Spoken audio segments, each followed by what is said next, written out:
இந்த கூடல் மாநகரிலே அமைப்பெற்ற அழகான பள்ளியிலே நடக்கின்ற சர்வதேச மாற்றுத்திறனாளியின் தின விழா, கிறிஸ்துமஸ் மற்றும் புத்தாண்டு விழா, ஆதரவற்றவர்களுக்கு நல உதவி வழங்கும் விழா, புதிய பெயரில் 16வது விழா மற்றும் மகாகவி பாரதியாருடைய விருது வழங்கும் விழாவுக்கு இந்த கூடலுடைய மாவட்டத்தினுடைய மனித உரிமை கழகத்தின் மாவட்ட தலைவர் என்ஜினியர் திரு சி செல்வம் BA MPhil அவர்களை தலைமை தாங்கி இந்த விழாவினை சிறப்பும்படி உங்கள் அனைவரும் சார்பும் கேட்டுக்கொள்கிறேன்.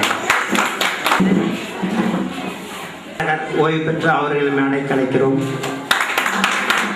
பள்ளி கொடுத்துதவிய திரு தலைமை ஆசிரியர் அவர்கள் மேடை கலைக்கும்.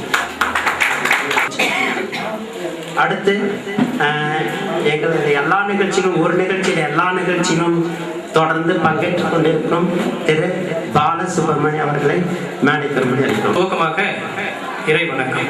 வருகை என்று வரவேற்பும் முகமாக இப்பொழுது ஒரு வரவேற்பு நடனத்தை தீபம் கலைக்குழுவினர் வழங்குகிறார்.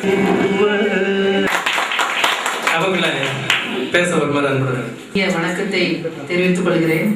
நேரம் இல்லாதனால தனித்தனியா எல்லாருடைய பேரும் சொல்லணும்னு ஆசைதான். இருந்தாலும் இந்த ஒரே வார்த்தையில உங்கள் அனைவரையும் என் இதயத்தின் பூர்வமாக நான் அன்போடு கூட நான் உங்களை வரவேற்றுக் கொண்டு இந்த வாய்ப்புக்கு நன்றி சொல்கிறேன். முதலாவது, இறைவனுடைய படைப்புல எல்லாமே நல்லவங்க தான். எல்லார் இடத்துலையும் நல்லதும் இருக்கு, கெட்டதும் இருக்கு. 100% மனிதன் நல்லது இல்லை, 100% தீமையும் இல்லை. ஆனா இது எதை நம்ம அதிகமா பயன்படுத்துறோமோ அது நம்மளை ஆளுகை செய்யும். அப்படி நம்ம சிறு வயசுல இருந்து நல்லதையே நம்ம பயிற்று வச்சு வந்தோம்னா நம்மள அதிகமா நல்ல காரியம் நம்மளை ஆளுகை செய்யும். எதை நம்ம தீமைக்கு நம்ம அதிகமா இடம் கொடுத்தோம்னா தீமையை நம்மளை ஆளுகை செஞ்சு நம்ம தீமையான மனுஷரா மாறி விடுவோம். அப்போ இங்கே வந்திருக்கிறவங்க எல்லாருமே நல்லவர்கள், எல்லாருமே நல்லவங்க தான், கெட்டவங்க இல்லை. ஆனா நல்ல காரியம் தான் இன்னைக்கு காலையில இருந்து இது வரைக்கும் நடந்து கொண்டு இருக்கிறது. நல்லதுக்கு நம்ம எப்போதுமே தோள் கொடுக்கணும். எந்த விஷயமானாலும் நல்லது செய்யணும்னா நம்ம கொஞ்சம் சகிக்கணும், நம்ம விட்டு கொடுக்கணும், தியாகம் இருக்கணும். அப்பதான் நம்ம நல்லது செய்ய முடியும். தியாகம் இல்லதுன்னா நல்லது செய்ய முடியாது. ஏன்னா சுயநலம் வந்துருச்சுன்னா அப்புறம் எப்படி நம்ம மற்றவங்களுக்கு உதவி செய்ய போறோம்? அதனால சுயநலம் இல்லாத ஒரு உலகம் நமக்கு வேணும்னா அது ரொம்ப நம்ம அனுபவபூர்வமா நம்ம ஒவ்வொரு காரியத்தையும் பார்த்துட்டு வரோம். அன்றாட வாழ்க்கையில குடும்பத்துல இருந்து அப்படியே ஒவ்வொரு நிகழ்ச்சியில பார்க்கும்போது எல்லாரிடத்திலும் சுயநலம்ங்கிறது கலந்து இருக்கிறதுனால சில நல்ல காரியம் விட்டு போயிடும். அதனால இந்த நேரத்துல நம்ம சொல்ல வர ஒரே விஷயம், நம்மள அப்படியே கீழாக்கணும். அப்பதான் நம்ம எந்த நல்ல விஷயத்தையும் நல்லது மற்றவங்களுக்கு உதவ முடியும், மற்றவங்களுக்கு செய்ய முடியும், நல்ல காரியம் நடக்கும். அப்படிப்பட்ட எண்ணங்களை நம்ம உருவாக்கி கொள்ளணுங்கிறது தான் என்னுடைய பெரிய ஆசை. உங்களை எல்லாத்தையும் காட்டிலையும் என்னுடைய பொறுப்பு நல்லதை உருவாக்குறது, மாணவர்களை உருவாக்குறது, அடுத்த வருங்காலத்தை உருவாக்குறது தான் கடவுள் எனக்கு கொடுத்த பொறுப்பு. அப்ப முதல்ல நான் எப்படி இருக்கணும்னு நான் யோசிக்கணும் இல்லையா? ஸோ அதனால எப்போதுமே நான் சிறு வயசுல இருந்து பிராக்டிக்கலா திங்க் பண்ணி எதையுமே நான் மற்றவங்களுக்கு சொல்றத நான் செய்யணும்னு யோசிப்பேன். அதனால அப்பவே நான் ஒரு காரியத்தையும், ஏன்னா நான் ரொம்ப நல்லதுன்னு சொல்ல வரல, புத்தி சொன்னா அந்த இது என்கிட்ட இருக்குதா அப்படின்னு நான் யோசனை பண்ணிட்டு தான் எப்பவுமே எதையுமே நான் செய்வேன். அப்படியாக இந்த பள்ளிக்கூடத்துல இந்த தலைமை ஆசிரியர் பணியேற்றதுல நான் பெருமை அடைகிறேன். ஏன்னா பல நிகழ்ச்சிகள் இங்க நடக்குது. இப்போ இன்னைக்கு நீங்க நம்ப மாட்டீங்க, காலையில இருந்து இது வரைக்கும் நான் சாப்பிடல. ஏன்னா இது நிகழ்ச்சி இன்னைக்கு லீவு தான், ஒரு மீட்டிங் இருந்துச்சு. சரி, வீட்டுல பசங்களுக்கு எக்ஸாமு, வீட்டுல ஹஸ்பண்ட் சொன்னாரு இன்னைக்கும் உனக்கு செய்ய முடியாது. அப்படி நம்ம எல்லாருமே இந்த உலகத்துல நம்ம கடவுள் நமக்கு கொடுத்த ஒரு வாய்ப்பு, மனிதர்களா வாழ்றது. இந்த வாய்ப்புல நம்ம நல்ல காரியங்களை செய்வதற்கு இன்னும் நமக்கு கடவுள் இதுக்கெல்லாம் வாய்ப்பு கொடுத்திருக்கிறாரு. இன்னும் தொடர்ந்து செய்யணும் அப்படின்னு நான் விரும்புறேன். அப்படி எல்லாருமே இங்க நல்லது செஞ்சவங்க தான். உங்கள் அனைவருக்கும் நான் மனதார பாராட்டுகிறேன்.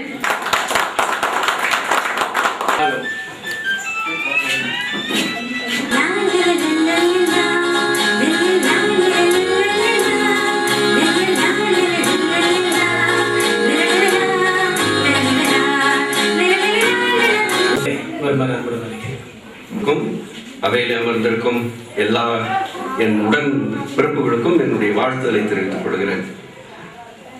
புயலுக்கு பின்பு எப்பொழுதும் ஒரு வசந்தம் உண்டு. ஆகவே புதிய புயலின் பிறகு ஒவ்வொரு புதிய புயலுக்கு பிறகும் ஒரு வசந்தமான ஒரு இனிமையான காற்று வீசுகிறதையும் காலம் வருகிறதையும் பார்க்கிறோம். அப்படிப்பட்ட நல்ல சேவையை செய்து வருகின்ற புதிய புயல் அமைப்பினருக்கு என் மனமார்ந்த வாழ்த்துக்களை தெரிவித்துக் கொண்டு இந்த பணி தொடர்ந்து வளர வாழ்த்தி அமர்கிறேன். நன்றி. இவர் நிறைய பதவிகளெல்லாம் வச்சிருக்கிறாரு. Ministry of health and family welfare new டெல்லியினுடைய அவரை கூப்பிடலாமா என்னன்னு பேசுறாருன்னு வாங்க. எங்களுடைய பாஸ்டர் துணை இயக்குனர் அவர்களுக்கும் பொறியாளர் சார் அவர்களுக்கும் இந்த நிகழ்ச்சிக்கு தலைமையேற்றிருக்கும் செல்வன் சார் அவர்களுக்கும் இந்த இடத்தை கூடிய சீக்கிரம் அரை மணி நேரத்தில் அரங்கேற்றி கொடுத்த நம்முடைய எச்எம் அவர்களுக்கும் மகளிர் மேலையில் வீட்டிற்கும் அனைவருக்கும் என்னுடைய மனமார்ந்த ஒரு பெண் சொர்ணமுகிட்டு 11th 11வது படிக்கிறாங்க. சாரா கவர்மெண்ட் ஸ்கூலில் படிக்கிறாங்க. அவங்களுக்கு ஒரு விருது கொடுங்கன்னு சொன்னாங்க. சொர்ணமுகிட்டு அவங்க பேச விட்டு அவங்க மாட்டும் பேசுவாங்க. 1 மணி நேரம் பேசுகிறாங்க. அவங்க தாத்தா வந்தாரு. அவர் மாட்டும் 1 மணி நேரத்துக்கு பேசிகிட்டே இருக்காங்க. நிறுத்த சொல்கிறோம். அவர் பேச நிறுத்த முடியல, பேசிகிட்டே இருக்காரு. அந்த மாதிரி கல்விக்கு காமராஜர் என்ன செஞ்சாலும் பசங்களுக்கு மெயின் ஊக்கப்பட்டணும். நானும் அதுக்கு படிச்சதுக்கு ஒரு 3 லட்ச ரூபாய் செலவு பண்ணிட்டு இருக்கிறேன். பசங்களுக்கு எல்லாருமே இது இப்படிதான் வீட்டு கொடுக்கணும். வீட்டு கூட சர்டிஃபிகேட் கைது போட மாதிரி படிச்சு. ஏன்னா நாளைக்கெல்லாம் அந்த பசங்களாம் வந்து பார்க்கணும். முதலமைச்சர் சைன் பண்ணியிருக்கணும். அவருடைய லெட்டர் பேர்ல இருக்கணும். கவர்மெண்ட் சின்ன இருக்கணும். அதுதான் பசங்களுக்கு அங்கீகாரம். அந்த மாதிரி நான் வாங்கி கொடுக்கறது தான் பாடுபட்டு இருக்கிறேன். அந்த பசங்களுக்கு ஸ்கூல்ல வச்சது டான்ஸ் ஆடுறாங்க. எனக்கு அவங்களாம் ரொம்ப வாழ்த்துக்கு ரொம்ப ஆசை. இன்னும் டான்ஸ் இருக்க போது அவங்க இன்னமும் நான் வாழ்த்துறேன். நான் அவங்கள இன்னும் வாழ்த்துக்கு அவங்க சால்வ் பண்ணணும்னு நினைச்சிட்டு முக்கியம் இருக்கு. அவங்க சால்வ் பண்றேன். என்னை பத்தி ஒன்றுமே கிடையாது. நான் தான் நீங்க தான் நான். அவ்வளோ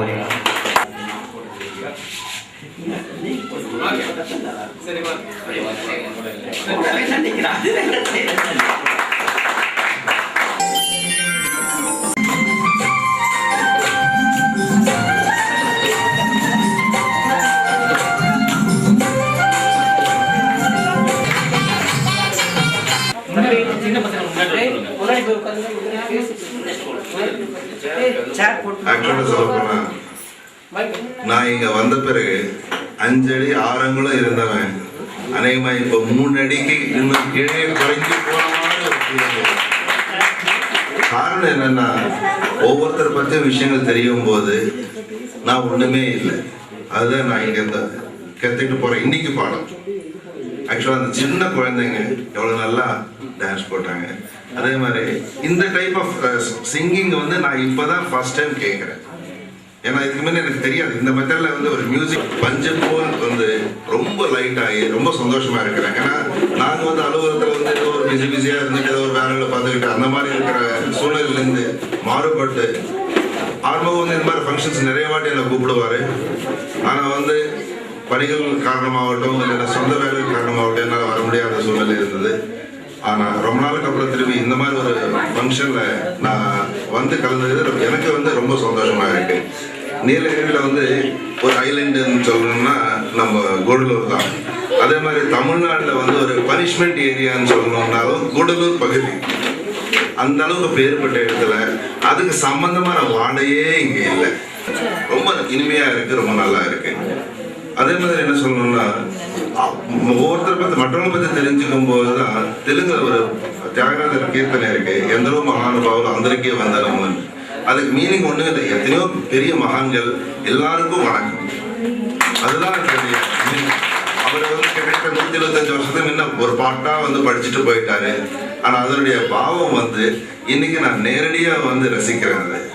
அதே மாதிரி நம்ம என்ன சொல்லணும், இந்த பாராட்டு விழாவில் அப்புறம் பாரதியார் பற்றியவங்க நீங்களாம் நிறைய என்னை விட நல்லா பேசுறவங்க, அதெல்லாம் நான் பேச போறதே இல்லை. ஆனா சிவகேரான்ற ஒரு நம்ம நாட்டுக்காரர் தான். அவர் என்ன சொல்றதுன்னா செல்ஃப் டெவலப்மெண்ட் ப்ரோக்ராம்ஸ் நடத்துகிற ஒரு இன்டர்நேஷ்னல் ஸ்பீச் கொடுக்குற ஒரு பெரிய ஆள். அவர் என்ன சொல்லுவாருன்னா, உங்களை யாருமே பாராட்டலன்னு பரவாயில்லைங்க, நீங்க உங்களை நீங்களே பாராட்டுங்க. I am all right, I am all right, I have done this job. ஆனால் எதுக்கு சொல்ல வரேன்னா, நீங்க ஒரு நாள் மொத்தமாக ஒரு வேலை செய்யறீங்க, உங்களை யாருமே அது ரசிக்கல இல்லை பாராட்டலைன்னா உங்களை நீங்க பாராட்டிங்க, உங்க மனசை நீங்க கீழே இறக்காதீங்க.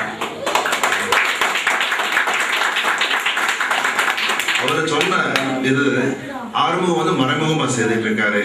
நம்ம என்ன சொல்லணும்னா, யார் என்ன நல்ல வேலை செய்தாலும் வீட்டில் சாதாரணமாக சொல்கிறேன், நம்ம எல்லாருமே அலுவலக ஆஃபீஸில் போவோம், ஆஃபீஸில் வந்து நம்ம நல்ல வேலை செய்துட்டு இருப்போம். நம்ம மேலே அதிகாரி வந்து இது ரொம்ப நல்லா பண்ணியிருக்கிறப்பான்னா அன்றைக்கி இருக்கிற உங்கள் உற்சாகத்தை பாருங்கள், அடுத்த நாள் நீங்கள் செய்கிற விதம் பாருங்கள். அதே மாதிரி வீட்டில் வந்து நம்ம அம்மாவோ அக்காவோ இல்லை நம்ம மனைவியோ இல்லை டாக்டரோ இவங்கெல்லாம் கூட நம்ம சமையலறையில் கூட ஹெல்ப் பண்ணும்போது அவங்க செய்திருக்கிற சமையலை வந்து ரொம்ப நல்லா இருக்கும். ஒரு நிமிஷம் நம்ம யோசனை பண்ணாம சாப்பிட்டுட்டு இன்னும் என்ன பண்ண, தோசை சாப்பிட்றவங்க வந்து 4 தோசை சாப்பிட்றவர் 5 தோசை சாப்பிட்டு போவாரு, 3 இட்லி சாப்பிட்றவர் 4 இட்லி சாப்பிட்டு போவாரு. அப்போ அதை வச்சுதான் அந்த அம்மா வந்து நான் நல்லா பண்ணியிருக்கிறேன் தெரிஞ்சுக்கிற ஒரு சூழ்நிலை பதில். வீட்டில் இருக்கிற மற்றவங்க வந்து அவங்கள பாராட்டணும்னா அவங்க மேலும் மேலும் வந்து நல்ல விதமாக சமையல் மட்டுமே இல்லை, அவங்க மனசும் வந்து குளிரும். ஏன்னா நாள் மொத்தம் வந்து பெண்கள் வந்து அதிகமாக வந்து வேலை செய்யாத பெண்களை பற்றி நான் பேசுகிறேன். அவங்க வீட்லேயே இருந்து நம்ம குடும்பத்தை மொத்தம் கவனிச்சுட்டு இருப்பாங்க. இந்த மாதிரி சின்ன சின்ன பாராட்டுகள், சின்ன சின்ன விஷயங்கள் வந்து நம்மளை எப்படி மகிழ வைக்கும், அதே மாதிரி மற்றவங்களால எப்படியெல்லாம் மகிழ வைக்க முடியும்ன்றது இந்த மாதிரி விஷயங்கள்லேருந்து நம்ம தெரிஞ்சுக்க முடியுது. எனக்கு 14 ஊசி 140 ml இந்த ஊசி ஆரம்பிச்சப்போ போட்ட இதை தொப்புள் சுத்தின்னு சொல்லுவாங்க, வயிற்றுல போடணும். ஏன்னா அவ்வளோ 10 மில்லி 14 நாள் போடணும்னா உடம்புல வேற எங்கேயும் போட முடியாது, அதனால தான் வயிற்றுல தான் போட முடியும். அதில் தோல் கீழே வந்து போடுவாங்க, அது இங்கிலீஷில் வந்து சப்குட்டேனியஸ்ன்னு சொல்லுவாங்க.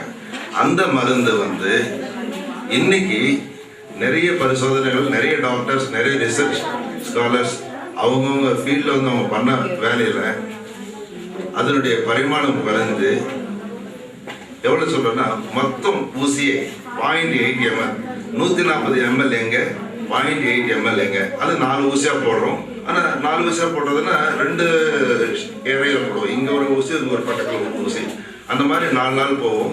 அது முதல் நாள் வந்து 0 டேன்னு சொல்லுவோம் நாங்கள் இங்கிலீஷில். 0 டே, 3rd day, 7th day and 28th டே, இது 4 நாள் தான் அந்த ஊசி போடணும். ஆனால் காயம் அதிகமாக இருக்கிறவங்களுக்கு வந்து என்னன்னா நாங்கள் ஆன்டிரேபிஸ் சீரம்னு சொல்லுவோம். அது ஒன்றுமே கிடையாது. உங்களுக்கு சாதாரணமான பாஷையில் சொல்லணும்னா இந்த வேக்சின் என்ன பண்ணா ஆன்டிஜன் ஆன்டிபாடின்னு நாங்கள் சொல்லுவோம். ஆன்டிஜன்ன்றது வந்து என்னன்னா நம்ம எதிர்ப்பு சக்தி உண்டாக்குற ஒரு இது வைரஸ் ஆன்டிபாடிஸ்ன்றது ப்ரொடியூஸ் ஆகுது. இந்த வேக்சின்ன்றது வந்து ஆன்டிஜன் வந்து நாங்கள் மருந்தாக கொடுக்குறோம், நம்ம உடம்பு ஆன்டிபாடியை ப்ரொடியூஸ் பண்ணுது. அதுக்கு அந்த ஆன்டிரேபிஸ் சீரம் நாங்கள் சொல்றது என்னன்னா, அந்த வெறிநாய் கடிச்சப்போ வந்து அந்த என்ன சொன்னா மற்றவங்களுக்கு வேக்சின் பற்றி சொல்லணும்னா போலியோக்கு வேக்சின் போடுறோம், மீசல்ஸ் நம்ம சாதாரண பாஷையில் சொல்லணும்னா நம்ம வந்து ஒரு ஹோட்டலில் போய் சாப்பிட்றோம்னு வச்சுங்களேன், பணம் கட்டிட்டு வாங்கி